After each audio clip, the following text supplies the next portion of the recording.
नमस्कार मंडळी. सध्या मुलांच्या सुट्ट्या चालू आहे आणि रोज मुलांना भाजीपोळी खाऊन कंटाळा येतो. मग हे गव्हाचे हेल्दी आणि पौष्टिक मोमोज तुम्ही मुलांसाठी नक्कीच ट्राय करू शकता. त्याच्यासाठी कढई घ्यायची, थोडं तेल घालून आलं, हिरवी मिरची आणि लसणाची पेस्ट घालून परतून घ्यायचा. एक मोठा बारीक चिरलेला कांदा, कोथिंबीर, शिमला मिर्च आणि गाजर, त्याच्यानंतर कोबी घालून आपण हे मिक्स करून घेऊ. त्याच्यानंतर चवीपुरतं मीठ, काळी मिरी पूड आणि सोया सॉस घालून आपल्याला हे पाणी सुकेपर्यंत भाजी परतून घ्यायची. त्याच्यानंतर 1 वाटी मी गव्हाचं पीठ आणि अर्धा वाटी मैदा घेतलेला आहे. तुम्ही संपूर्ण मैदा देखील वापरू शकता. थोडं पाणी घालून आपल्याला पीठ घट्टसर असं भिजून घ्यायचं. वरनं तेलाचा हात फिरून घ्यायचं आणि साधारण 15 ते 20 मिनिटासाठी बाजूला ठेवून द्यायचं आहे.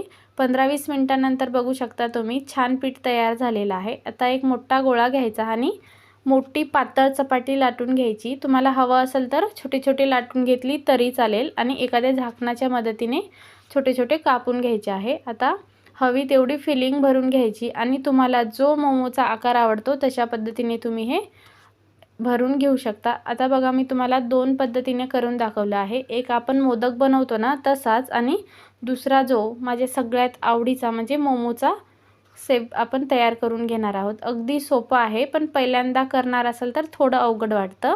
आता तयार झालेल्या मोमोंना आपण तेल किंवा बटर लावून साधारण 15 मिनिटासाठी स्टीम करून घेणार आहोत आणि वरनं चिली फ्लेक्स, कोथिंबीर घालून घेतलेली आहे आणि गरमागरम आपली स्टीम मोमो तयार झालेले आहे. त्याच्यासोबत आपण मस्त अशी मोमोची चटणीसुद्धा बनवलेली आहे आणि बघू शकताय तुम्ही किती छान झालेली आहे मोमोज.